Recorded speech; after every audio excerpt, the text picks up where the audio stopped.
Dear friends, today we are going to say trigonometric ratios of some specific angles.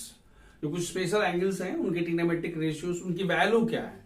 देखिए मैं आपको एक बात बता रहा हूं, आपके काम की बात सिर्फ ये टेबल है और इस टेबल में सिर्फ एक line, the only one line you have to remember, या आपको बताया भी गया होगा. What is that? भाई देखिए हमको 0, 30, 45, 60 और 90 डिग्री, यानी अगर हमको कोई पूछता है कि भाई what is the value of sine 0, तो हम कहते हैं 0 होगा. कैसे होगा? Will talk it about this. Then what is the value of sine 30 degree? It is 1/2. Sine 45 degree it's 1/√2. Sine 60 degree √3/2 and sine 90 degree 1. देखिए इसको याद कर लीजिए, ये जीवन भर काम करेगा. जब तक आप पढ़ेंगे या पढ़ाई लिखाई से आपका पाला पड़ेगा, अपने बच्चों को भी पढ़ाना पड़ेगा, उसके केस में भी आपको ये सब याद करना पड़ेगा. तो ये बहुत जरूरी है. दूसरा प्रश्न ये है कि अगर हमको साइन का याद हो गया तो फिर कास का हम क्या करते हैं? कास का हम कुछ नहीं करते हैं, उल्टा लिख देते हैं. आप 1 वहां है तो 1 यहाँ, √3/2 तो √3/2, √1 1/2 और लास्ट में 0 हो गया. ये दोनों हो गया, यानी एक लगाया और 2 पाया. Now the next one is if you want to go for tan. तो आपको पहले से पता है कि भाई देखो tan इज इक्वल टू क्या होता है? Sine by cos. ये तो पता है ना, sine by cos is equal to tan. क्यों? साइन का मान क्या होता था? Perpendicular by hypotenuse. कोसाइन का मान क्या होता था? Base by hypotenuse. तो अगर हम एक को दूसरे से डिवाइड कर देंगे तो सिर्फ बचेगा क्या? परपेंडिकुलर बाई बेस, यानी क्या बच जाएगा? tan. तो tan का मान क्या होगा? 0/1 0, 1/2 डिवाइडेड बाई √3/2, 2 कैंसिल, 1/√2. ये 1/√2 by 1/√2 is equal to 1. √3/2 by 1/2, 2 cancel √3. और 1 जब 0 होता है, यानी कहीं भी अगर 0 आ गया तो हम कहते हैं साहब नॉट डिफाइंड. तो ये किसकी वैल्यू हो गई? tan तक की वैल्यू हो गई. अब जब हम कॉसेक की बात करते हैं या कोसेकेंड की बात करते हैं तो पता है कोसेक क्या होता है? 1/sin A. तो कुछ नहीं करना है, 1 डिवाइड बाई 0 नॉट डिफाइंड. उल्टा कर देना पड़ेगा. तो 1 डिवाइडेड बाई 1/2. आप कहते हैं ना 1 डिवाइड बाई 1/2, तो क्या ये कितना हो गया? 2. उल्टा कर देना है, √2, 2/√3 और वो कितना हो गया? 1. और देखिए अब आपको I don't want to go for spoon feeding for you. अब आपको चम्मच से आपको नहीं हम खिलाना चाहते हैं. अब छोटे बच्चों नहीं है कि अब सेक का ना निकालने के लिए तो करेंगे सब सेक का. कुछ नहीं, इसका उल्टा करिए. ये 1 हो गया, 2/√3 हो गया, √2 हो गया, 2/1 हो गया, 0 1/0 मीन्स क्या हो गया? कॉस का होता है ना उल्टा, 1/0 नॉट डिफाइंड. कॉट का हो गया जस्ट इसका उल्टा, 1/0 नॉट डिफाइंड. √3 1 बिकॉज 1/1 1/√3. एंड अब काट करते हैं तो cos by sine 0/1 is equal to 0. ये आप टेबल कंप्लीट कर लीजिए और याद कर लीजिएगा. लेकिन ध्यान रखने की इसमें बात क्या थी? ध्यान रखने की बात थी कि सिर्फ हमको एक ही लाइन याद रखनी है. अच्छा, इसको कैसे लोग दूसरे ढंग से याद भी कैसे करते हैं? इसको कहते हैं आप इसको 0/4 करके ऐसे कर लो, देन 1/4 कर लो, देन 2/4 कर लो, देन 3/4 कर लो, एंड देन 4/4 कर लो और सबको अंडर ले लो. तो लोग कहते हैं कि ये भी एक तरीका है याद करने का. मुझे नहीं लग रहा है कि इसकी जरूरत पड़ेगी. फिर भी अगर आप चाहते हैं तो you can always have this one. 0/4, 1/4, 2/4, 3/4, 4/4. देखिए 0/4 0 हो गया, 1/4 का √1/2 हो गया, 2/4 1/2, 1/√2 हो गया, √3 ऊपर हो जाएगा, 4 का 2 हो गया, और 4/4 1 का 1 हो गया. तो इस तरह से आपके पास ये टेबल याद हो जाना चाहिए. इस टेबल को याद रखिए. Rather you should keep this table on your finger tips. It is very useful everywhere. Without this you cannot move out, I can tell you. तो ये तो आपको याद करना आपकी मजबूरी है. अब दूसरी बात देखिए, अब कभी कभी हमसे पूछा जाता है कि साहब ये कैसे आ गया? याद करने का तरीका बता दिया हमने. एक हर जगह क्या होता है? एक लगाया 2 पाया. हाँ, एक लगाया और बाकी 5 और पाया, माने 1 पर 5 मिल गया फ्री में आपको. एक अगर हो गया, दूसरा उल्टा लिख देना है, तीसरा 1/2 कर देना है, और बाकी के 3 तो आपको पहले से पता है. अब लोग कहते हैं कि साहब ट्रिग्नोमेट्रिक रेशियोज 45 डिग्री. अब मैं आपको सजेस्ट करूंगा कि थोड़ी किताब में जाइए, थोड़ा सा कष्ट उठाइए और कुछ अपने से भी करिए, means go for self study. आप पढ़िए, आई कैन एश्योर यू 99% नहीं, 105% चांस है कि आपको अपने समझ में आएगा। ये कोई रॉकेट टेक्नोलॉजी नहीं है जो आपको नहीं समझ में आएगी। समझ में आ रही ना? नहीं तो होता क्या है, सर मुझे स्कूल में नहीं बताया गया। सर ये अलग बात है कि ये एग्जाम में नहीं पूछा जाता है कि how to find the value of tan 45 degree, ऐसे क्वेश्चंस कम आते हैं, अब तो नहीं आया है, रेयरली कभी कोई आया होगा। लेकिन इसको जानने से क्या होगा, तभी तो पता चलेगा कि हाँ आपके पास कुछ नॉलेज एक्वायर हो रहा है। अब मैं एक छोटा सा एग्जाम्पल लेके कह रहा हूं। मान लीजिए आपके पास you have a triangle ABC, ये 45 डिग्री है, ये 90 डिग्री है, तो आपके पास एंगल सम प्रॉपर्टी के हिसाब से तीसरा एंगल कितना होगा? आप बोलते हैं ना भाई तीनों एंगल का सम कितना होता है, 180 डिग्री हो गया। तो अगर ये 90 है, 45 है, तो ये कितना हो जाएगा, ये भी हो गया 45। मान लीजिए कि इसको आपने ए ले लिया, अगर ये ए है तो ये वाला भी ए होगा। क्यों? क्योंकि आप जानते हैं किसी ट्रायंगल में the sides opposite to equal angles are equal, तो ये ए है तो ये भी हो गया। अब कहते हैं साहब ए और ये दोनों हो गया, तो इसकी वैल्यू कितनी हो गई? हमने पाइथागोरस थ्योरम के बारे में बताया था, this square plus this square कितना हो गया, 2a स्क्वायर। आप क्या लिखोगे, ए स्क्वायर प्लस ए स्क्वायर। किसकी हम बात कर रहे हैं, एसी की। एसी की वैल्यू कितनी हो गई, इतनी, यानी कितनी हो गई 2a स्क्वायर, यानी कितना हो गया √2a। तो ये जो √2a है, ये वाली इसकी वैल्यू हो गई। यानी किसी ट्रायंगल में अगर एक angle 45 degree, triangle means right angle triangle में अगर एक एंगल 45 डिग्री है तो दूसरा भी 45 डिग्री हो जाएगा। एक साइड अगर ए है, दूसरा साइड ए हो जाएगा, और तीसरी साइड कितनी हो गई, √2a। अब आप खेलते रहिए, बनाते रहिए, सब कुछ everything is in front of you. अब कहते हैं साहब हमको साइन ए की वैल्यू निकालती हो, तो आप यहां करिए, साइन ए की वैल्यू कितनी होती है, यानी if you want to go for sine 45 degree, तो sine 45 equal to how much, perpendicular by hypotenuse. Perpendicular यहाँ कितना है, BC है, तो आपने कह दिया a, और हाइपोटेन्यूज कितना है, √2/a। ए कैंसिल, कितना हो गया 1/√2। कहते हैं सर मुझे कॉस चाहिए, तो बेस बाई वही 1/√2। कहते हैं tan चाहिए, कोई बात नहीं, हम निकाल लेते हैं। हम कहते हैं साहब tan 45 degree is equal to, तो हम कहते हैं परपेंडिकुलर बाई बेस। तो perpendicular by base means what, a/a, that is equal to 1। कहने का मतलब ये हुआ कि ये अगर आप अपने से भी पढ़ते तो आपको समझ में आ जाता। मैं एक टीचर के रूप में अपने आप को रोक नहीं पाया, ये हम लोगों की टीचर्स की बड़ी परेशानी होती है। हम समझते हैं कि बच्चा को कुछ नहीं समझ में आता है, जबकि आपको हमसे कुछ ज्यादा ही समझ में आता है। प्रश्न ये है कि हाँ आप अपने से प्रयास कर रहे हो क्या, वो ज्यादा इंपॉर्टेंट, तो आपको अपने से प्रयास करना चाहिए।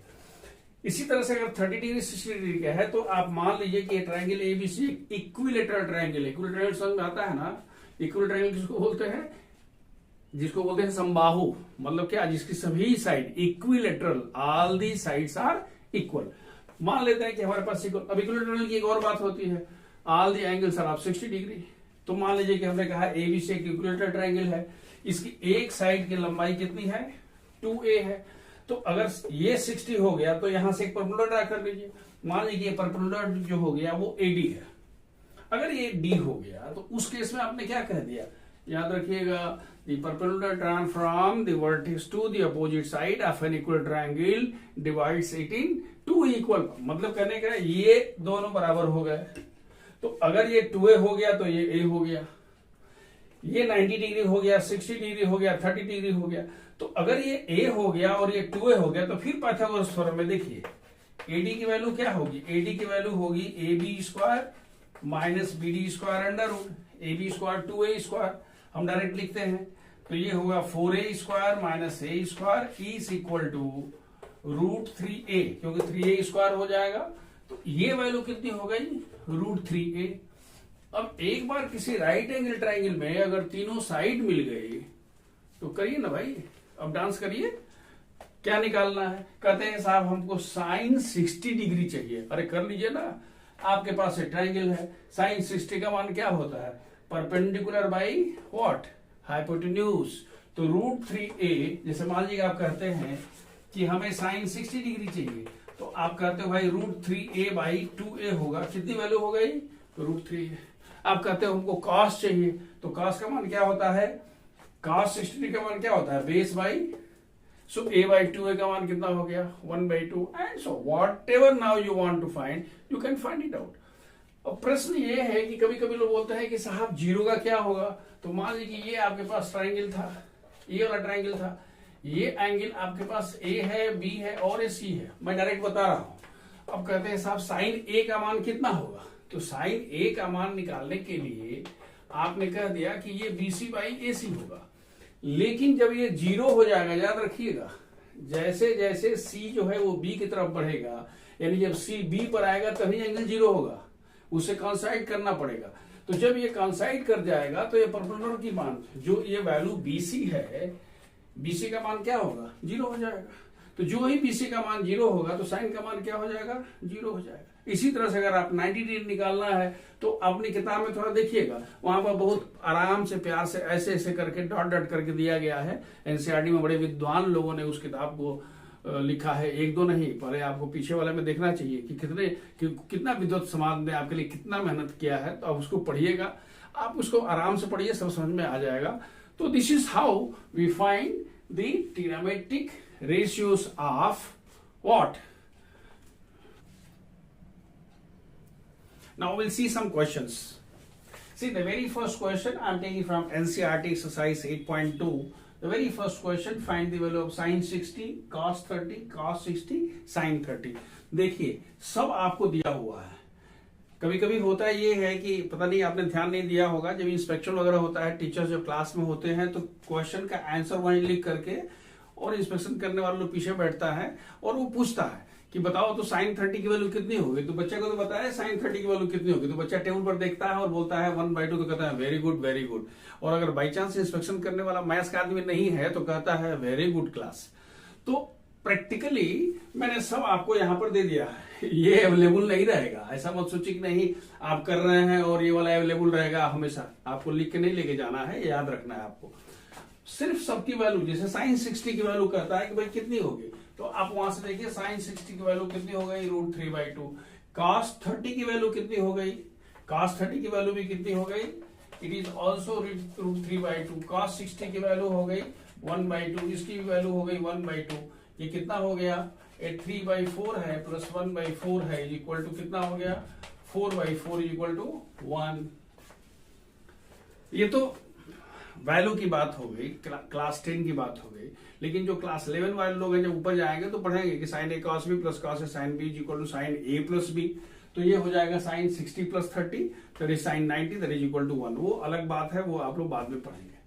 अब इसकी वैल्यू है, इसमें हमको कुछ अलग से नहीं करना है, simply you have to put the value of cos 60 का वैल्यू कितनी होना है, cos 60 की वैल्यू देखिए 1/2।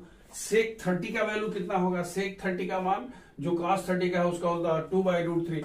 Put all these values and get it value. वो थोड़ा सा आपको फ्रैक्शंस वगैरह का एडिशन सब्ट्रैक्शन स्क्वायर करना आपको आना चाहिए। रूट का स्क्वायर होता है तो रूट खत्म हो जाता है, ये सब देखिएगा। एक क्वेश्चन ये है, why should have taken this question, 2 tan 30 degree by 1 minus tan square 30, क्योंकि इसकी वैल्यू होगी 2 into 1 बाई हाउ मच, √3। आप देखिए tan 30 का मान कितना दिया है, 1/√3 divided by 1 minus 1/√3 whole square. This is equal to 2/√3 and 1/1/3, 2/√3 और डिवाइडेड बाई ये होगा 2/3। इसको करते हैं तो ये हो जाएगा 2/√3 इंटू ये ऊपर जाएगा, हमने कहा 3/2, 2 cancel, this is equal to how much, 3 divided by √3 is equal to √3। देखिए हमने क्या ये लिया है, हमने कहा कि ये √3 हो गया। मैंने सिर्फ इसलिए बताया क्योंकि ये जितनी भी वैल्यूज दी गई हैं, जैसे ये वैल्यू है तो एक फॉर्मूला होता है आपके पास। फॉर्मूला क्या होता है, 2 tan theta by 1 minus tan square theta is equal to tan 2 theta. और tan 2 थीटा का मान क्या होगा, tan 60 डिग्री। tan 60 डिग्री का मान आंसर पहले ही से हो गया। तो जब 10th में है आप हैं तो 10th के लिए ये प्रश्न है, लेकिन 11th के लिए ये एप्लीकेशन ऑफ व्हाट, ये माइंड गेम हो गया। कि भाई इसकी वैल्यू निकालना है, कुछ नहीं निकालना है जी, ये हमको पहले से पता है कि वो क्या निकालना है, क्यों वैल्यू रखना है। अगर हमको टिक लगाना है तो हम डायरेक्ट लिख देंगे कि भाई 2 tan theta by 1 minus tan square theta is equal to tan 2 theta, tan 2 theta means tan 60 degree is equal to √3। Who bothers. ये क्लियर हो गया। अब देखिए एक बड़ा इंपॉर्टेंट क्वेश्चन है और वो ये है, जिस जरा एक डिफरेंट क्वेश्चन देखते हैं। डिफरेंट क्वेश्चन क्या है, ये थोड़ा सा खोपड़ी लगाना पड़ेगा। कहता है कि tan a plus B is equal to √3 and tan a minus B is equal to 1/√3। अच्छा, कुछ कंडीशन भी दे दिया है। कह रहे हैं कि a प्लस बी का मान 0 से अधिक होना चाहिए और a प्लस बी के बराबर या उससे छोटा होना चाहिए, ये कह रहा है। और a का मान b से बड़ा है, तो फिर a और b का मान निकालना है। देखिए, अगर आप कहते हैं कि हमारे पास given tan a plus B is equal to √3, हमको ये टेबल कह रहा है कि साहब इसकी तो वैल्यू होती है tan 60 डिग्री। इसका मतलब क्या हो गया कि a plus B is equal to 60 degree. ये तो एकदम जिसको बोलते हैं सुगले सुगले निकल गया, आराम से निकल गया। दूसरा देखता है, and what is the second one, tan a minus B is equal to 1/√3। लेकिन जो भी एंगल है 1/√3 tan कितने का होता है, that is the value of tan 30 degree. यहां देखिए tan का मान कितना होता है, 30 डिग्री का मान 1/√3 होता है। Therefore a minus B is equal to 30 degree, ये 2 हो गया। अब आपके मन में जरूर ये बात आएगा कि सर ये सब वाला क्या दिया है। आप चिंता मत करिए, जो क्वेश्चन बनाया है ना उसको भी तो बच के रहना है। ऐसा नहीं कि वो भगवान है कुछ भी कर देगा, उसको हमेशा इस बात का भी, चूंकि आपने जस्ट स्टार्ट ट्रिग्नोमेट्री किया है तो क्वेश्चन बनाने वाले को इस बात को ध्यान रखना पड़ेगा कि भाई हमारा क्वेश्चन उल्टा से, जैसे अगर मान लीजिए कि आपसे कोई पूछता है कि भाई, छोटी सी बात है, कोई ऐसा उल्टा सीधा क्वेश्चन पूछ दे आपसे, उल्टा सीधा क्वेश्चन तो पूछते ना कि अच्छा बताइए कि अगर आप पहले पान पसंद या पान पराग खाते थे तो आपने कम कर दिया कि छोड़ दिया, और मान लीजिए कि आप खाते ही नहीं थे तो क्वेश्चन इनवैलिड हो गया। तो उसी तरह से यहां पर क्या है, ये क्वेश्चन क्या बोला गया है कि a और b की वैल्यू 0 से 90 डिग्री के बीच में बड़ा होगा और a और b का मान, a का मान b से बड़ा होगा। अब देखिए a और b अगर दोनों है तो आपके पास दोनों को सॉल्व करना है। a plus B is equal to 60 degree and a minus B is equal to 30 degree. अगर दोनों को ऐड कर दीजिए तो 2a का मान कितना हो गया, 90 degree. This imply that a is equal to how much, 50 degree. 60 plus 3 90, 2a is equal to 90, therefore a is equal to 45। तो अगर a का मान 45 हो गया और इसमें अगर आप रख दीजिएगा तो b का मान कितना आ जाएगा, b will be equal to 15 degree. अब देखिए दोनों में हो सकता है क्या, a प्लस बी यानी 45 प्लस 15 60 डिग्री हो रहा है, और 45 माइनस 15 कितना हो गया, 45 minus 15 is equal to 30 degree. Clear. अब देखिए एक हम लोग क्वेश्चन ले रहे हैं। मैंने कल विजडम बॉक्स की बात कही थी। विजडम बॉक्स में हम थोड़ा सा आपको दूर, मैंने इससे मैंने I am taking you to beyond the book. मैं आप किताब से थोड़ा सा बाहर लेके चलता हूं, लेकिन जब भी हम आपको बाहर लेके चलूंगा तो उसका एक अलग लक्ष्य होगा कि क्यों आपको हमने बाहर मैं लेके गया हूं। अब देखिए आपसे कहा गया है वेरीफाई। वेरीफाई मतलब क्या होता है, प्रूव नहीं करना है, वेरीफाई करना है। वेरीफाई आपको दिया हुआ है a का मान 60 डिग्री, b का मान 30 डिग्री, तो आपको वेरीफाई करना है। वेरीफाई करना है कि sine a minus B is equal to sine a cos b minus cos a sine b। अगर क्लास 10 में है तो ये सिर्फ प्रश्न है, लेकिन अगर आप क्लास 11 के स्टूडेंट हैं तो ये सब का सब आपको झेलना पड़ेगा, सब फॉर्मूला आपको याद करना है, सब फॉर्मूला है, तो उसको हम वेरीफाई यही कर देते हैं। तो देखिए अगर वेरीफाई करते हैं लेफ्ट हैंड साइड को तो हम कहते हैं साहब लेफ्ट हैंड साइड बराबर how much, sine a minus B, and sine a minus B means what, sine 60 degree minus 30 degree is equal to how much, sine 30 degree is equal to 1/2। किसकी value हो गई, sign a minus B की। अब ये तो क्या हो गया लेफ्ट हैंड साइड। फिर राइट हैंड साइड लेके चलेंगे तो क्या करेंगे, sine 60 degree cos 30 degree cos 60 degree sine 30, इसकी वैल्यू कितनी आ जाएगी 1/2। और जब इसकी वैल्यू 1/2 आएगी तो आप कह देंगे कि we verified. Similarly, if you want to go for cos A plus B, means what? Cos A means what? 60 degree, B is equal to 30 degree, means cos 90 degree. अगर कोई पूछता है साहब cos A plus B का मान, तो हम कहते हैं साहब cos 60 degree plus 30 degree is equal to how much? cos 90 degree. cos 90 degree is equal to 0. अब देखिए cos 90 का मान कितना है? 0. अब कहता है कि साहब cos A cos B, तो cos 60 डिग्री का मान एंड cos 30 डिग्री का, sin 60 का sin 30 का, दोनों कैंसिल होकर कितना हो जाएगा? 0 हो जाएगा. एक और देखिए sin 2b, याद रखिएगा ये सब b है, sin 2b है. मैंने b लिया है जानबूझ करके, क्योंकि अभी हम आप 120 तक मैंने 120 में नहीं पहुंचे हैं, लेकिन 60 तक पहुंच गया है. तो अगर कोई पूछता है sin 2b, तो sin 60 डिग्री. फिर पूछता है 2 sin b cos b, तो क्या लिखेंगे? 2 sin 30 डिग्री cos 30 डिग्री, तो इसकी वैल्यू इसके बराबर आ जाएगी. Then 2 tan 30 degree by 1 plus tan 30 degree whole square. Very important question जो आप 11 से लेके 12 तक में इस फॉर्मूला और इसके प्रोडक्ट को कम से कम 500 बार यूज करिएगा. ये इतना प्यारा एग्जाम्पल है. अभी मैं बता दे रहा हूं, जो 10th वाले लोग हैं जब 11th में आएंगे, लेकिन 11th वाले तो वाले उनको शुरू ही करना है, तो उस सिचुएशन में देखिए cos 2b का मान, cos 2b means what? cos 2 into b का मान 30 डिग्री, तो cos कितना हो गया? 60 डिग्री. cos 60 का मान कितना होता है? 1/2. cos square b minus sine square means what? cos square 30 degree minus sine square. इसी तरह से इसकी वैल्यू सबकी जिसकी भी वैल्यू अलग अलग. अब इसमें करेंगे first one, then this is second one, then third one, then सबकी वैल्यू निकालेंगे, सबकी वैल्यू बराबर आ जाएगी. तो जब भी हमारे पास लेफ्ट हैंड साइड की वैल्यू राइट हैंड साइड के बराबर, या फर्स्ट टर्म बराबर सेकेंड टर्म बराबर थर्ड टर्म बराबर फोर्थ टर्म, अगर ऐसा होता है तो हम कहते हैं कि वी हैव वेरीफाइड.